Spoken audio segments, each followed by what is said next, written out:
Baik,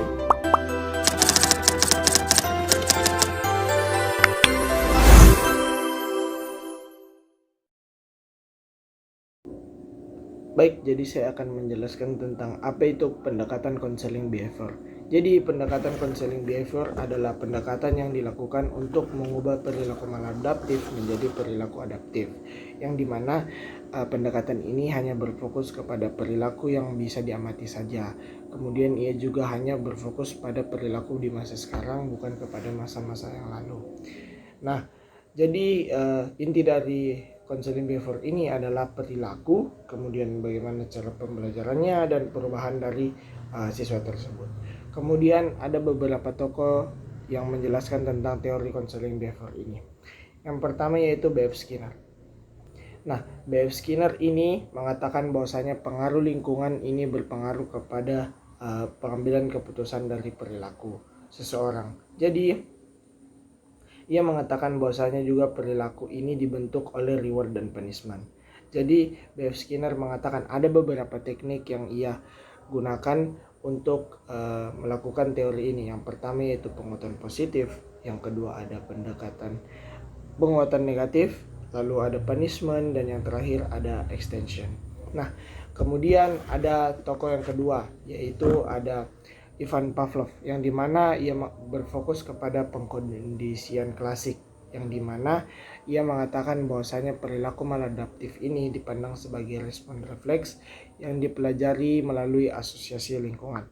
Nah, ia mengatakan ada beberapa teknik. Yang pertama yaitu desensitisasi sistematis, kemudian ada exposure, kemudian ada flooding, pemodelan persitif pasif, dan yang terakhir itu ada pembalikan emosional.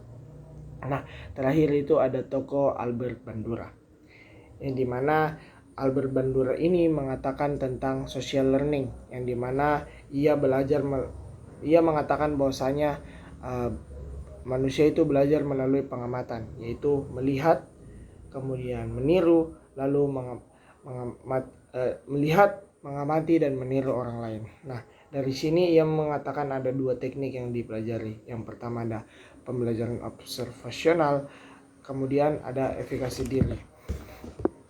Lalu selanjutnya kita lanjut kepada model ABC. Ada beberapa model yang dikatakan. Yang pertama itu A atau antecedent, yang dimana itu adalah pemicu, kemudian ada behavior atau perilaku, dan yang terakhir itu C atau konsekuensi. Nah, lalu kita berlanjut kepada asumsi terapi behavior. Yang pertama itu perilaku dapat dipelajari, kemudian perilaku dapat diubah, kemudian fokus pada masalah saat ini, kemudian perubahan tidak harus selalu memahami masa lalu seseorang. Nah, adapun ciri-ciri dari konseling behavioristik ini yaitu dia bersifat ilmiah, kemudian fokus pada perilaku nyata, tujuannya jelas dan terukur, klien aktif, dan evaluasinya yang dilakukan secara terus-menerus. Jadi, kalau misalnya ditanya tentang teknik apa sih yang paling saya kuasai atau saya paling mengerti, jadi teknik yang saya ambil yaitu dari Ivan Pavlov yang mengatakan tentang desensitisasi sistematis.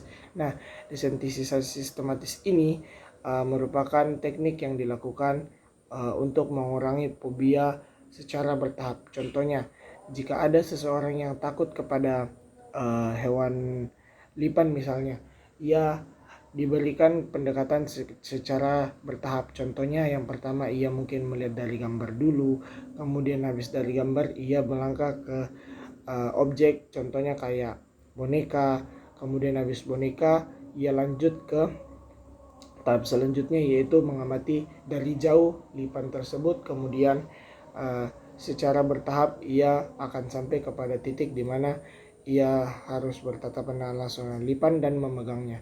Mungkin itu teknik yang saya pahami dari Ivan Pavlov mengenai desensitisasi sistematis.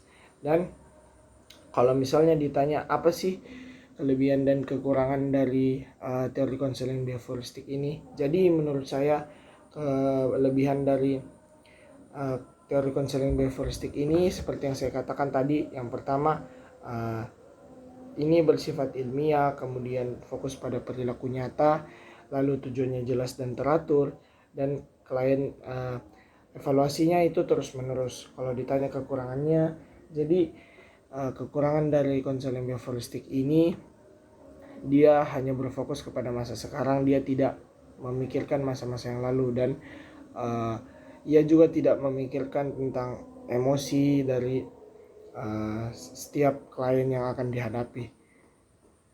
Mungkin itu saja dari saya tentang penjelasan teori konseling behavioristik yang dimana ada 3 tokoh, yaitu Bev Skinner, Ivan Pavlov, dan Albert Bandura. Oke. Terima kasih. I just had to let you know you're